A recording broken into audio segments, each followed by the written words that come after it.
Malcolm Kwa from Far East, and Doris Inkman from Fairmont, Raffles, etc. Please. Well, diamonds in the rough. We're going to each give a brief presentation first, and then we want to open it up to a nice, lively discussion from the group. I think our last panel, our last group up here gave us a good start to some of the discussion. So we're going to talk about Gen Y, which was mentioned previously. Who are they? What do they do? Talent acquisition. Mining for talent. I don't believe we'll actually be talking about that one, so we can take that one off of there. And we will talk about talent retention here today.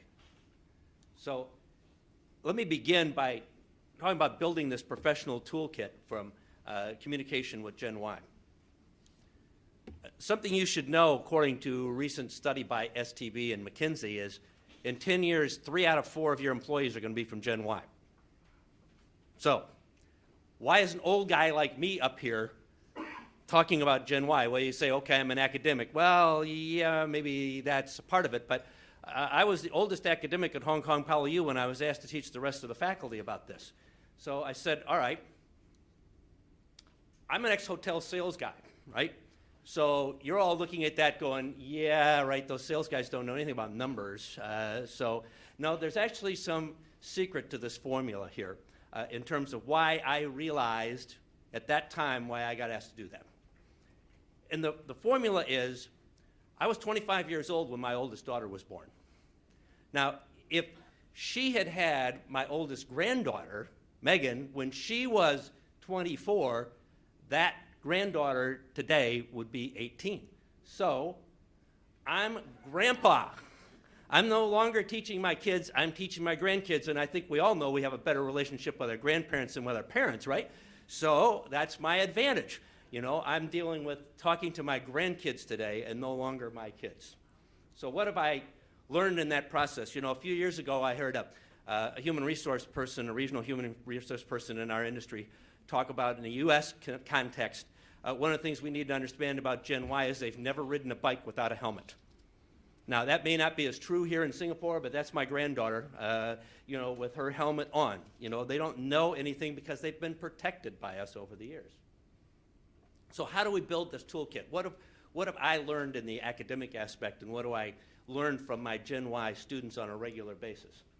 Well, when I was a kid, in our basement, we had a TV like this. It was my grandfather's TV, but that's how I started watching TV, right? I went away to college, and we didn't have a computer like this. Computer was a building. Recent study by Zipcar in the United States in terms of the car sharing company in the United States asked all generations, which technology could you deal the least without? And they asked about a car, they asked about a computer, and they asked about a phone. Every generation but Gen Y said it was the computer they couldn't deal without. What did Gen Y say? It was the phone. It was the phone. Okay? We need to understand that the communication today is different because that's what they think in terms of that process. You know, the classroom environment, as you see in the top and the lower, top left side and the lower right, in the Asian context has always been one of, you know, speak or be listen and not speak, right? And the way we think in terms of the way we teach today and the environment we teach in today is we want raised hands. We want people to be speaking and to be learning from that perspective. So how do we do that? Well, we have to realize that Gen Y likes to do things in groups, especially in Asia, and we need to be able to allow them to answer in groups, and we need to use the phone. I mean, this may be revolutionary for some in the academic world, but I allow students to text me in class. You know, I look at their messages during breaks. We did a recent symposium at Suntech, and we had the majority of the attendees were students.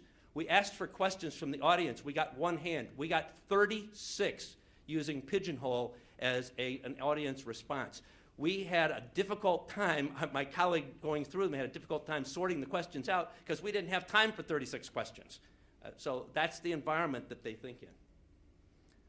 This is how many of us learned through textbooks. We still think about that in the process. No, I'm sorry, Gen Y doesn't think about that. They don't even buy them.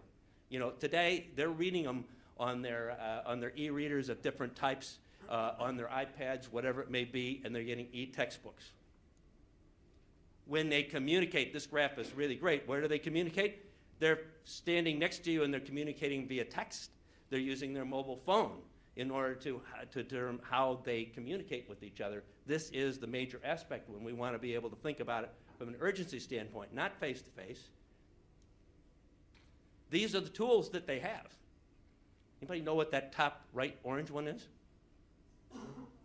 Blogger, good. See, that shows some of people are thinking towards Gen Y. Exactly. Yeah, these are the tools they use, and we need to understand that they think in 140 characters, not in 5,000 and 10,000 word essays any longer. So we don't teach in that environment anymore. Yes, we sometimes do, but the reality is this is more of how you deal with that in today's environment. So just to wrap up, reality versus expectation, the generation gap. I saw this about a year ago, and I thought it was really appropriate. This is my generation in terms of how we thought about things. If we work hard over the years, we will accomplish something, right? And what happened is we accomplished more than we ever thought. I can tell you, I never expected to be a university professor, that's for sure. We exceeded our expectations. And if any of you know anything about services marketing and you think about our objective is to try and exceed expectations and perceptions, well, the reality is Gen Y doesn't think like that. Gen Y's curve goes up very fast, and what happens is that their reality isn't what they expected. So the question becomes, and I'm going to leave you with this, what is the easiest way to go here? Is it to change expectations or change reality? Only 25% of us are going to be around trying to change that other 75% if we think changing expectations is the way to go. Personally, I go more for changing reality, and hopefully we'll be talking about that in the rest of our presentation. So the future, yes, it's definitely going to be younger out there, as was talked about in the last group. But we from other generations have to be able to appreciate that and learn to work with them. I'm going to turn it over to Malcolm, and Malcolm's going to talk about talent acquisition. Welcome, Malcolm. Thanks, Professor. Okay, just before I start, I just have a question. How many of you here are actually Gen Y? Please raise your hand. There's one, pseudo one, two pseudo ones, three pseudo ones. Okay, Gen Ys are the ones who do not know what's Lotus 1, 2, 3, okay? Those are the people. Okay, that's great. So we can talk bad about the Gen Y people here because I think we're all pseudo Gen Ys. But let me start off with this question. Why is understanding Gen Y important in the first place? Yes, it is true that these people are the ones coming into the workforce. And you commonly hear this question, or they are already in the workforce to be exact. Managing them, managing their expectations, and so on and so forth. I think that's only one aspect of what's happening with the Gen Ys. To be honest, are we all a little bit of Gen Ys in us? I think we are. It's just how much percent we are. The Gen Ys are 100% Gen Ys. I think I'm 80% Gen Y. No, that's not true. I think I'm a little bit Gen Y. But there's varying degrees of Gen Ys in us. Why is that so? Because if you, Professor Jones actually talked about generation gap. If you actually study sociology and you understand how generation gaps exist, it is because each generation has different living experiences. So for example, our founding Prime Minister Lee Kuan Yew always talk about the communist and the Japanese occupation. And you talk to the Gen Y about this, they have no idea what is that. They cannot relate to that. So living experiences for the Gen Y are experiences that we also face.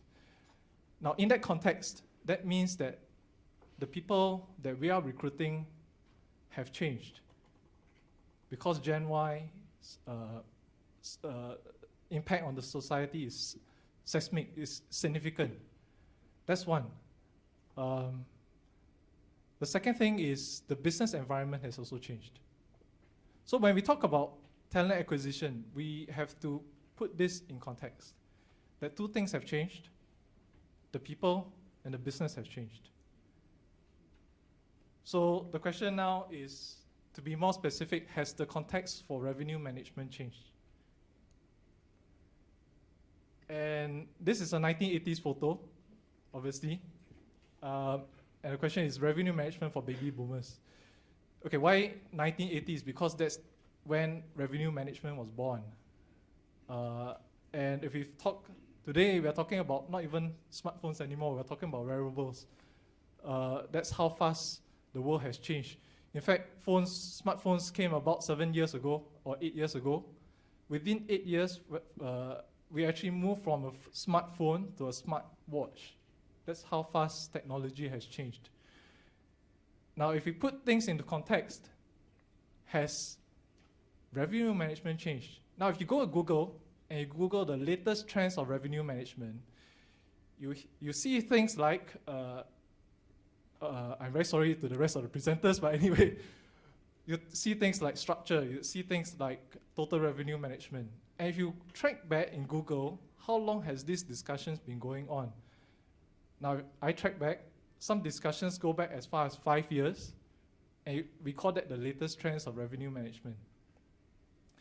And some trends have existed for more than 10 years. Okay, and we are still talking about that. Now, the question we should be asking ourselves is, are we getting outdated? And because of that, are we getting the wrong people into the organization? Now, to answer this question, when we talk about talent acquisition, my belief is to first answer this very fundamental question first. Does your company believe that revenue management is a strategic function in your company? Now, if it is strategic, does it recognize that the context has changed in today's world? Just give me a second when I go into this video.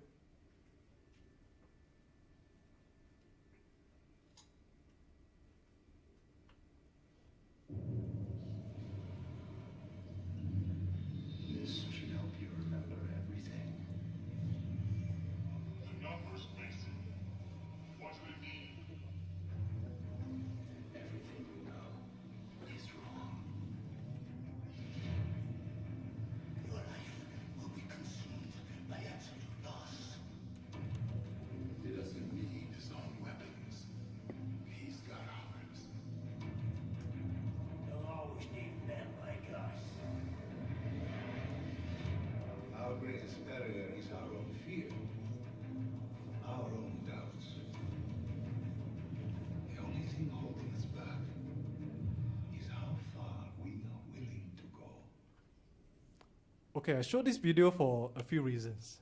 For those people who are familiar with 孙子兵法, means Sun Tzu's Art of War, you would think that if a function is strategic, it means that it is a pivotal point, a pivotal function in the company in business warfare.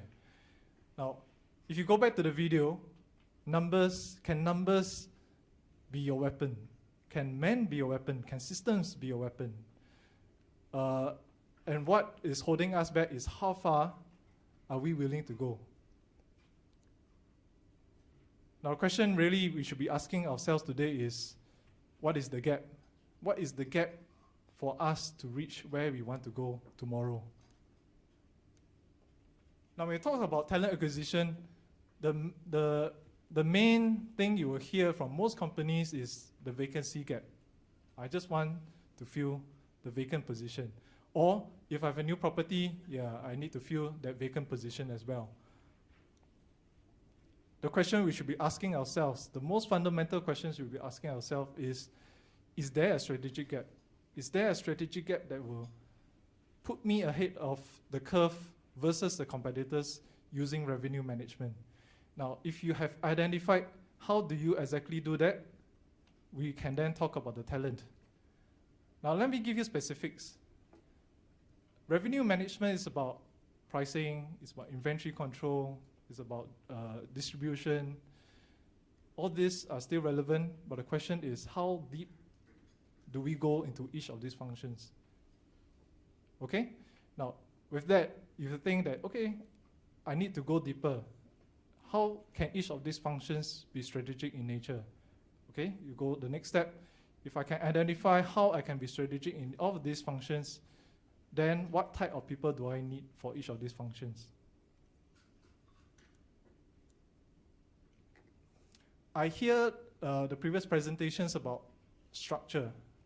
My personal belief is revenue management is wrongly structured today for many reasons. Okay, revenue management is usually about one person or doing a cluster role or a single property role. And we make that person do many, many things. We make him do reports. We make him churn graphs. We make him revenue manage. The question we should be asking is, are we correctly structured for the future? My belief is not, again. Now, if you believe that revenue management is strategic, then who should drive it? Is it you? Is it someone else bigger? Is it the owners? Is it the CEOs? Once you have identified that, you know where the gap is. So for example, we believe that in pricing, we can go much deeper into pricing. What type of people do we need? Do we need a hospitality person?